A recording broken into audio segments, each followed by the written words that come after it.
नमस्कार दोस्तों, मेरा नाम है विश्व और आपको स्वागत है मेरे चैनल सिनेहॉलिक एक्सप्लेन्स में।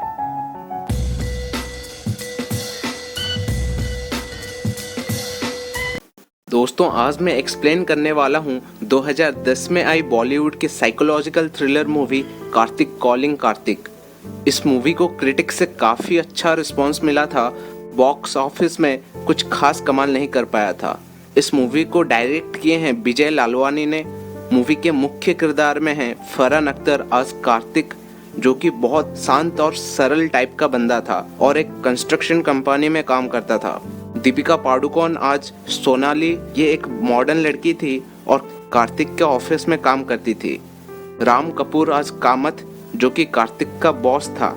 शेफाली शाह आज डॉक्टर श्वेता। मूवी के शुरुआत में हम दो भाइयों को देख पाते हैं, जहां पर बड़ा भाई छोटे को जबरदस्ती कुएं में ढकेलने की कोशिश कर रहा था और ये सब एक सपना था जो कि कार्तिक देख रहा था। वो उठकर ऑफिस जाने के लिए तैयार होता है, तभी उसे एक कॉल आता है कुछ क्रेडिट कार्ड ऑफर्स के लिए और कार्तिक उस ऑफर को मना कर देता है। उसके पास एक क्यूब भी था जो कि अनसॉल्व था और कार्तिक उसे सॉल्व करने की कोशिश करता है और टाइम होने पर ऑफिस निकल जाता है। ऑफिस जाते वक्त उसे उसका मकान मालिक पीछे से रोकता है और बताता है कि वो लिफ्ट के रिपेयर के लिए कार्तिक के रेंट का फिक्स्ड डिपॉजिट से 10,000 काट रहा है और गैरेज लिफ्ट के लिए भी एक 50,000 का फिक्स्ड डिपॉजिट मांगता है। अगर नहीं दे सकते हो तो घर छोड़ दो कहकर धमकाता भी है। फिर कार्तिक ऑफिस आता है। वहाँ पे एक क्लर्क कार्तिक को उसका मोबाइल नंबर मांगता है।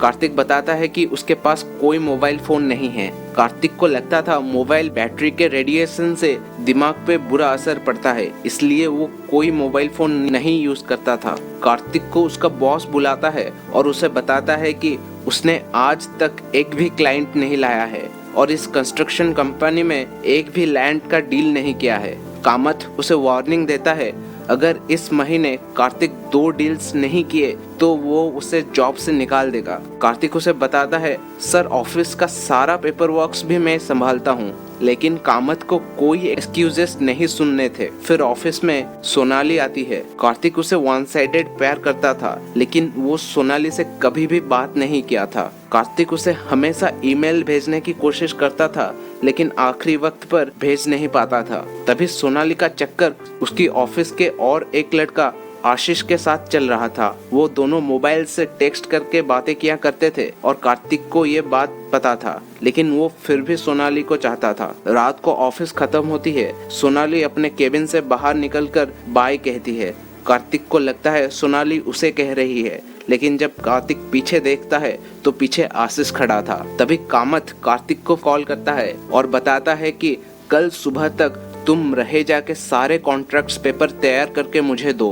कार्तिक उसे मना नहीं कर पाता और सारी रात ऑफिस में बैठकर वो कॉन्ट्रैक्ट्स को प्रिपेयर करता है और सुबह कामत के ऑफिस में रखकर घर चला आता है। कार्तिक घर लौटकर जस्ट सोने ही वाला था, फिर से कामत फोन करता है और उसे गाली देने लगता है। कामत कहता है, मैंने तुमको रहेजा और DLH बिल्डर्स दोनों के कॉन्ट्रैक्ट तैयार करने के लिए कहा था, लेकिन तुमने सिर्फ रहेजा के कॉन्ट्रैक्ट्स तैयार किए हैं। कार्तिक उसे बताता है, नहीं सर, आपने सिर्फ रहेजा के कहा था। फिर उसका बॉस उसे एक झूठा मानता है और फिर से ऑफिस आकर DLH बिल्डर्स के सारे कॉन्ट्रैक्ट्स तैयार करने को बोलता है। एक तो कार्तिक ने पूरी रात रेस्ट नहीं किया था। अब जब थोड़ा रेस्ट करने के लिए घर आया था तो उसका बॉस फिर से उसको गाली देकर और काम सौंप दिया। कार्तिक गुस्से से अपना टेलीफोन तोड़ देता है और ऑफिस जाकर सारा काम फिनिश करता है। कार्तिक एक नया टेलीफोन खरीदने दुकान जाता है और एक नया जापानीज मॉडल का टेलीफोन खरीदता है। वहाँ पे भी वो सोनाली और आशीष को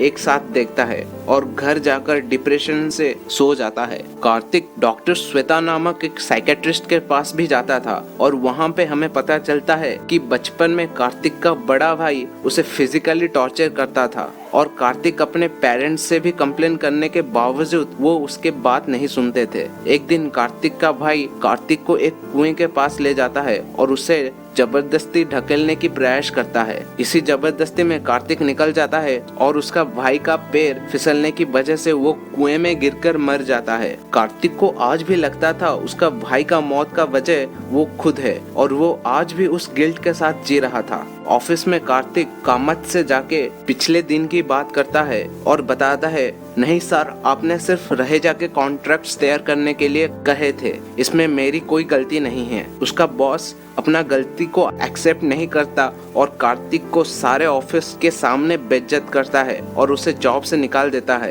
कार्तिक डिप्रेशन में चला जाता है और खुद को 3 दिनों तक रूम में बंद कर देता है और सुसाइड करने का डिसाइड करता है। घर में फिनाइल न होने के कारण स्लीपिंग पिल लेकर सुसाइड करने को सोचता है। ठीक सुबह 5 बजे वो बहुत सारे स्लीपिंग पिल्स लेकर खाने ही जा रहा था, तभी उसे एक कॉल आता है और उसे हैप्पी बर्थडे विश करता है। जब कार्तिक पूछता है तुम कौन हो, वो कहता है मैं कार्तिक हूँ और उसका आवाज भी बिल्कुल कार्तिक जैसा था। कार्तिक उसके बातों पर यकीन नहीं करता, लेकिन फोन पर वो बंदा कार्तिक के इन 3 दिनों के सारे एक्टिविटीज बता देता है। जैसे कार्तिक ने 3 दिनों से अपने ऑफिस के सॉक्स नहीं उतारा था, 3 दिनों से न्यूज़पेपर भी नहीं पढ़ा था और घर में फिनाइल न होने के कारण स्लीपिंग पिल्स से खुदकुशी करने जा रहा था। कार्तिक घबरा कर कॉल रख देता है और अगले दिन टेलीकॉम अथॉरिटीज में जाके इंक्वायरी करता है कि उससे किसने कॉल किया था। उधर का कर्मचारी बताता है कि तुम्हें 3 दिनों से कोई कॉल नहीं आया है। कार्तिक शॉक से घर जाता है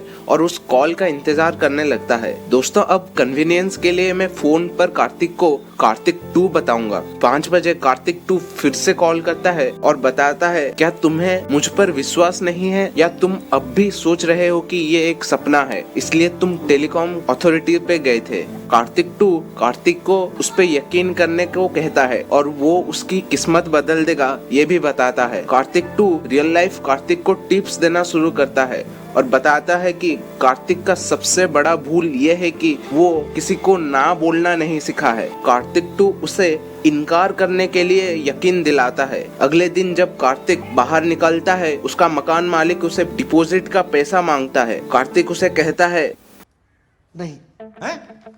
वो उल्टा मकान मालिक को 5,000 मांगता है। किचन में लीकेज रिपेयर करने के 30,000, लिविंग रूम में जो फ्लोरिंग टूटी थी उसके 25,000 कार्तिक ने खुद खर्च किए थे, इसलिए वो वापस मकान मालिक से 5,000 मांगता है। फिर कार्तिक शॉपिंग के लिए जाता है, नए कपड़े और जूते खरीदता है, अपने ग्लासेस को लेंस से चेंज करता है और सैलून से एक नया हेयर स्टाइल भी लेता है। कार्तिक 2 फिर से कार्तिक को गाइड करने के लिए ठीक 5 बजे कॉल करता रहता था। वो कार्तिक को बताता है उसका भाई का मौत उसके वजह से नहीं हुआ था, बल्कि जब कार्तिक वहाँ से जाने लगा था उसका भाई उसे रस्सी से बांधने के लिए कोशिश की और उसका पैर फिसल गया। जिंदगी भर कार्तिक ने गिल्ट फील किया जबकि उसने कुछ किया ही नहीं। अब कार्तिक अपने गिल्ट और डिप्रेशन से बाहर था और उसका क्यूब के 2 लेयर्स ऑलमोस्ट सॉल्व्ड थे। अगले दिन वो सूट बूट पहनकर ऑफिस जाता है और कामत को ब्लैकमेल करने लगता है, क्योंकि कामत अपने कंपनी में कुछ इलीगल लैंड्स भी डील करता था, ये कहकर कि ये क्लीन लैंड्स है। कार्तिक को उसका सारा काला सच मालूम था, क्योंकि सारा पेपर वर्क्स वो ही प्रिपेयर करता था। फिर कार्तिक बाहर ऑफिस में ये अनाउंसमेंट करता है,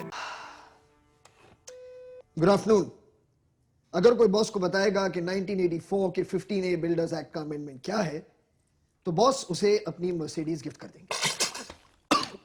और कोई भी आंसर देने अंदर नहीं आता। ये अमेंडमेंट खुद कामत को भी मालूम नहीं था। फिर कार्तिक बताता है इस अमेंडमेंट के तहत बिल्डर को हर 4 साल में अपने लाइसेंस रिन्यू करना चाहिए। अगर लाइसेंस रिन्यू नहीं किया तो उसके सारे डील्स इलीगल माने जाएंगे। और ऐसे ही कार्तिक उस ऑफिस में वापस नौकरी पा लेता है, वो भी खुद का केबिन और प्रमोशन लेकर। अब कार्तिक का एक ही प्रॉब्लम बाकी था, वो था उसका पैर। कार्तिक 2 उसे एडवाइस देता है, सबसे पहले तुम जाके सोनाली के बॉयफ्रेंड से मिलो। ऑफिस में कार्तिक आशीष को भी ब्लैकमेल करना शुरू कर देता है। दरअसल आशीष मैरिड था और उसके बीवी बच्चे भी थे जो दिल्ली में रहते थे, और इधर आशीष अपना सच छिपाकर सोनाली के साथ गुल खिला रहा था। ये बात जब सोनाली को पता चलता है तो वो आशीष के साथ ब्रेकअप कर देती है। इसके बाद कार्तिक सोनाली से ऑफिस में मैसेजेस के साथ साथ फ्लर्ट करने लगता है और उसे कॉफी पिलाने के लिए लॉन्ग ड्राइव पे ले जाता है।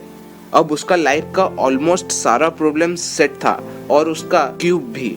कार्तिक धीरे धीरे सोनाली के और नजदीक बढ़ने लगता है। एक दिन दोनों शॉपिंग के लिए मॉल गए हुए होते हैं। उधर कार्तिक का कजन सिस्टर सोनाली से मिलती है, जो कि हैदराबाद में रहती थी और मुंबई कुछ काम के लिए आई थी। सोनाली और वो कार्तिक के बारे में थोड़ा डिस्कस करते हैं, कैसे कार्तिक बचपन से ही शाय और इंट्रोवर्ट रहा है और अब उसके कजन सिस्टर को बिलीव ही नहीं होता है कार्तिक ने लड़की पटा ली। अब कार्तिक नए अपार्टमेंट में शिफ्ट हो गया था। उसको फिर से कार्तिक 2 से कॉल आते रहते थे और हम देख पाते हैं कि कार्तिक के हाथ में क्यूब अब पूरा सॉल्व हो चुका था, कुछ सिंबलाइजेस कार्तिक के सारे प्रॉब्लम्स खत्म हो चुके हैं। कार्तिक 2 कार्तिक को वार्न करता है कि वो इस कॉल के बारे में किसी को भी ना बताए, वरना लोग उसे पागल समझेंगे। लेकिन एक दिन कार्तिक डिसाइड करता है वो सोनाली को सब कुछ सच बता देगा, कैसे उसे रोज 5 बजे कॉल्स आते हैं, वो खुद कॉल करता है और उसे गाइड करता है। उसी रात कार्तिक सोनाली को बताने ही जा रहा था,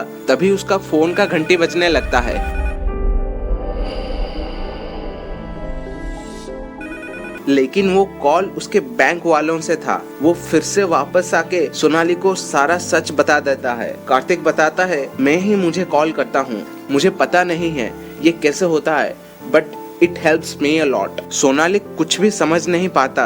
पहले तो इसे जोक सोचकर हल्के में लेती है, लेकिन जब कार्तिक सीरियसली बताता है तो वो कार्तिक को मेंटली डिस्टर्ब कहती है और साइकेट्रिस्ट के पास जाने के लिए सजेस्ट करती है। कार्तिक कहता है, मुझे इस कॉल से कोई परेशान नहीं होती है, बल्कि इसने मेरी लाइफ बदल दी है। लेकिन सोनाली ये सब नहीं सुनती। उसे बताता है कि तुम्हें डॉक्टर की जरूरत है, मैं अपनी लाइफ एक अनस्टेबल पर्सन के साथ नहीं बिता सकती। उन दोनों के बीच थोड़ी सी अनबन होती है और सोनाली वहाँ से चली जाती है। अगेन उसी सुबह 5 बजे कार्तिक 2 कॉल करता है और कार्तिक को सुधरने के लिए एक चांस देता है और डॉक्टर के पास जाने से सख्त मना करता है। अगले दिन जब सोनाली उन कॉल्स के बारे में पूछता है, कार्तिक झूठ बताता है कि वो मजाक कर रहा था, लेकिन सोनाली उसके फेस से झूठ पकड़ लेती है और अगर वो डॉक्टर के पास नहीं जाता तो वो उसे पागल ही समझेगी और उसे छोड़ देगी। इसलिए कार्तिक फिर से डॉक्टर श्वेता के पास जाता है।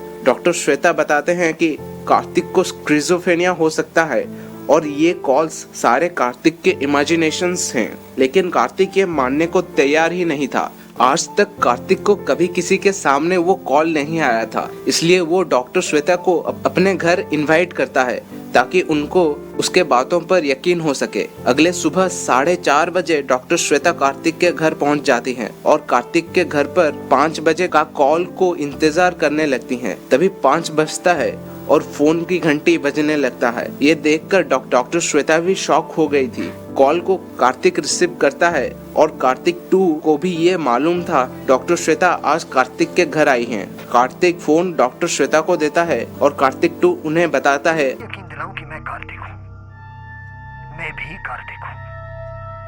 क्या जानना चाहोगी कि आज क्लिनिक में तुमने मुझे 1 घंटा वेट करवाया, कि मुझसे बात करते समय तुमने 10 बार नोट्स लिए, 2 बार घड़ी देखी और तुम्हारे पास 1000 का छुट्टा नहीं था। Why can't you believe that I exist, damn it? That my calls help. कि मैंने वो कर दिखाया जो तुम और तुम्हारी ट्रीटमेंट बरसों तक नहीं कर सकी। You are a failure. You should thank me. लेकिन तुम तो उसे कह रही हो that I don't exist. कि मैं हूं ही नहीं। Kartik is like a child, Dr. Kapadia. He needs me. You have children too, don't you? तुम्हें कैसे लगेगा अगर कोई उनसे कहे कि you don't exist, कि तुम हो ही नहीं, या फिर कोई तुमसे कहे कि तुम्हारे बच्चे स्कूल में है ना? इससे सुनकर डॉक्टर श्वेता के होश उड़ जाते हैं और वो वहाँ से भागकर चली जाती हैं। अगले दिन सोनाली भी कार्तिक के घर उस कॉल का इंतजार करने लगती है और ठीक 5 बजे फिर से कॉल बजने लगती है, लेकिन सोनाली कार्तिक को वो कॉल उठाने से इनकार करता है। वो कॉल बजता ही जाता है। तभी बाहर दरवाजे का घंटी बजता है, लेकिन वो कोई काम करने वाला सर्वेंट था और अपना पेमेंट कलेक्ट करने आया था। वो कॉल अब भी बज रहा था और सोनाली वहां से चली जाती है। कार्तिक गुस्से से उसका वायर निकाल देता है, लेकिन वो कॉल बजता ही रहता है।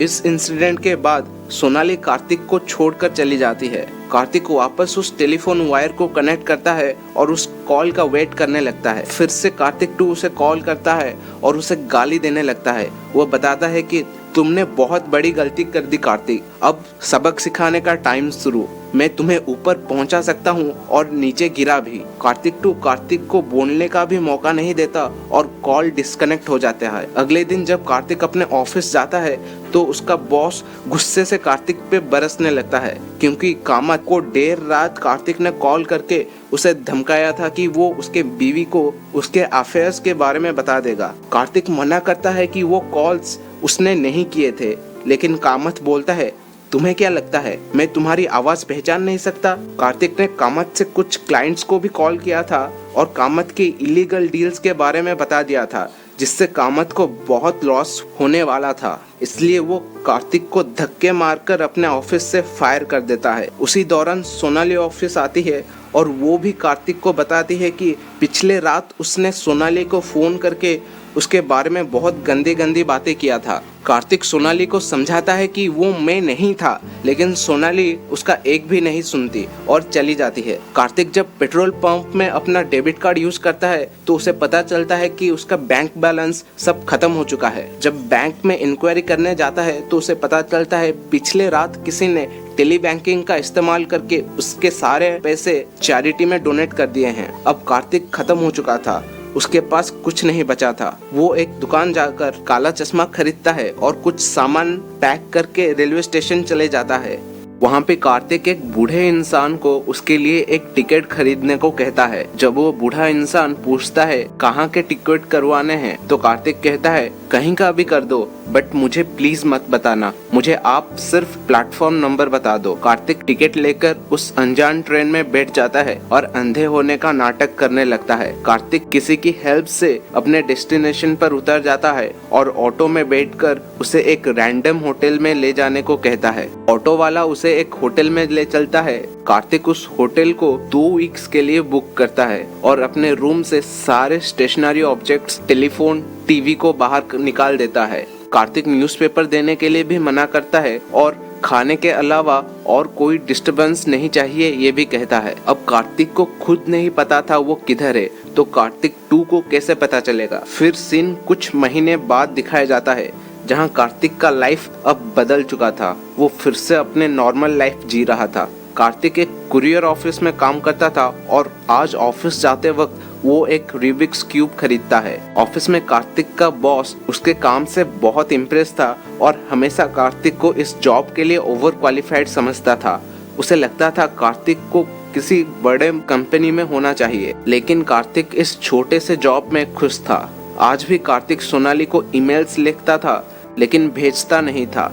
इधर सोनाली भी कम्प्लीटली मूव ऑन नहीं हुई थी और आज भी कार्तिक के बारे में सोचती रहती थी। एक दिन डॉक्टर श्वेता सोनाली से कार्तिक के बारे में पूछती हैं, लेकिन सोनाली को भी कुछ मालूम नहीं था और वो उसे ढूंढने की कोशिश कर रही थी। कार्तिक का बॉस अगले हफ्ते टूर पे जा रहा था और कार्तिक के साथ टच में रहने के लिए वो कार्तिक को एक फोन खरीदने के लिए कहता है, लेकिन कार्तिक फोन खरीदने से इनकार करता है और बॉस के प्रेशराइज करने पर एक लैंडलाइन कनेक्शन लेने को राजी हो जाता है। कनेक्शन लेते वक्त वो रिक्वेस्ट करता है कि उसका नंबर डायरेक्टरी में नहीं आना चाहिए, क्योंकि कार्तिक को खुद अपना नंबर नहीं जानना था। कार्तिक पूरे साल का एडवांस बिल भी पे करता है, क्योंकि उससे कोई बिल भी नहीं चाहिए था, बिकॉज बिल पे उसका नंबर लिखा रहता था। उस ऑफिस से अपना नंबर एक पर्ची में लिखवाकर कार्तिक अपने बॉस को देता है और किसी से यह नंबर शेयर ना करने को कहता है। कार्तिक दुकान जाता है नए टेलीफोन खरीदने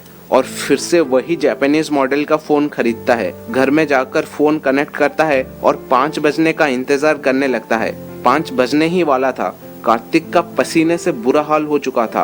अब 5 बजते हैं और कोई कॉल नहीं आता है। कार्तिक खुशी से सो जाता है और उसी दिन सोनाली को ईमेल लिखता है और इस बार सेंड भी करता है। मीनवाइल कार्तिक का मैसेज पाकर सोनाली डॉक्टर श्वेता के पास जाती है, ये पूछने की वो बीच में कार्तिक को क्यों ढूंढ रहे थे। डॉक्टर श्वेता सोनाली को कार्तिक के भाई के बारे में पूछते हैं, पर सोनाली बताती है कार्तिक का कोई भाई नहीं है और ना ही था। डॉक्टर श्वेता पूछते हैं, तुम इतने श्योर कैसे हो सकते हो। सोनाली कार्तिक के कजन सिस्टर के बारे में बताती है, जो सोनाली से ये कहा था कि कार्तिक इकलौता बच्चा है। अब मूवी का मेन ट्विस्ट रिवील होता है। डॉक्टर श्वेता सोनाली को एक मैगजीन का एड दिखाते हैं जो कि उस टेलीफोन का था।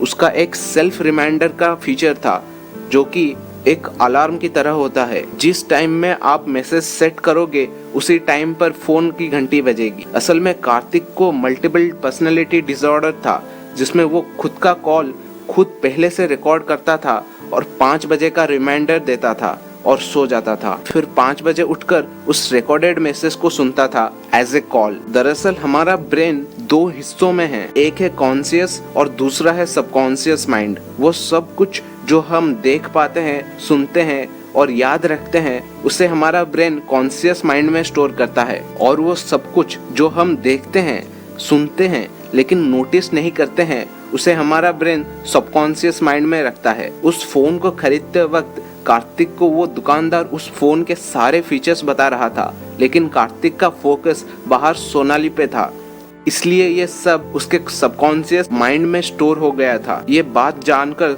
सोनाली उस ईमेल आईडी से कार्तिक का ऑफिस पता करती है जो कि कोचीन में था और फ्लाइट से तुरंत सोनाली कोचीन में आ पहुंचती है। वो कार्तिक के ऑफिस जाकर कार्तिक का एड्रेस भी लेती है। मीनवाइल 5 बज चुके थे और कार्तिक का फोन फिर से बजने लगा था। वो कॉल भी कार्तिक 2 का था जो कि असल में खुद कार्तिक का रिकॉर्डिंग था। कार्तिक 2 कार्तिक को मारने की धमकी देता है और इससे परेशान कार्तिक अपने सारे स्लीपिंग पिल्स खा लेता है। इधर सोनाली उस एड्रेस पर पहुंच चुकी थी और कार्तिक के रूम के डोर को नॉक करने लगी थी, लेकिन अंदर कार्तिक बेहोश हो चुका था। फिर सीन कुछ महीने बाद का दिखाया जाता है जहां पे सोनाली अंडरस्टैंडिंग स्किज़ोफ्रेनिया बुक पढ़ रही थी। तभी उसे एक कॉल आता है। ये कॉल कार्तिक के लिए था जो कि डॉक्टर श्वेता ने हैप्पी बर्थडे विश करने के लिए किया था। और हमें पता चलता है सोनाली उस दिन टाइम से कार्तिक को बचा लिया था और आज वो दोनों सेटल हो चुके हैं। एंड में हमें एक सॉल्व्ड क्यूब दिखाया जाता है और मूवी यहीं पे खत्म हो जाता है। तो दोस्तों, ये थी कार्तिक कॉलिंग कार्तिक की स्टोरी और आपको मेरा एक्सप्लेनेशन कैसा लगा कमेंट करके जरूर बताना। वीडियो अच्छा लगा है तो लाइक करना और चैनल पर नए हैं तो प्लीज सब्सक्राइब करके घंटी बजा देना। हम मिलेंगे अगले वीडियो में बहुत जल्द। जय हिंद।